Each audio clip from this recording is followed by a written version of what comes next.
Il fallait oser. Reprendre The Naked Gun, c'était comme rejouer le dîner de cons sans Jacques Villeray. Un pari à la fois audacieux et suicidaire.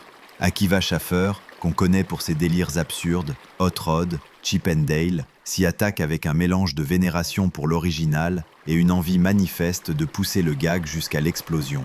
Ici, on ne retrouve pas Frank Drebin tel qu'on l'a connu, mais son fils, incarné par un Liam Neeson parfaitement conscient de l'énormité du rôle. L'acteur, qu'on associe plus facilement à Taken qu'à un fou rire incontrôlable, joue avec un flegme d'enterrement les situations les plus ridicules. Et c'est précisément ce décalage qui arrache les rires. Le comique naît de cette gravité absurde. On parle d'un homme qui, dans la même scène, sauve une otarie, en lui faisant du bouche-à-bouche avec un mégaphone.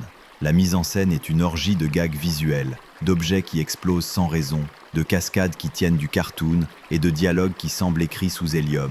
Pamela Anderson, en Bess Davenport, joue avec son image publique et signe quelques moments méta réjouissants. Paul Walter Hauser, parfait dans son rôle de partenaire ahuri, complète cette brigade du nonsense. Pourtant, tout n'est pas à la hauteur du mythe. Si les fans de l'absurde retrouveront l'esprit Zucker-Abrahams-Zucker, certains gags semblent recyclés ou trop appuyés, comme si le film avait peur qu'on ne comprenne pas qu'il est drôle.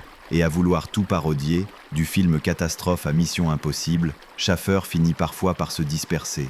Mais lorsqu'il se recentre sur son ADN, le policier incompétent, le running gag qui s'étire jusqu'à l'absurde, la réplique dite trop sérieusement pour être crédible, le film retrouve une vraie efficacité comique. La scène finale, pastiche de Fast and Furious sur patin à roulettes, a toutes les chances de devenir culte sur Internet. Alors oui, y a-t-il un flic pour sauver le monde, n'aura pas l'impact du premier. Mais il prouve que, même 30 ans plus tard, l'humour slapstick et l'autodérision XXL peuvent encore faire mouche, à condition de les assumer pleinement.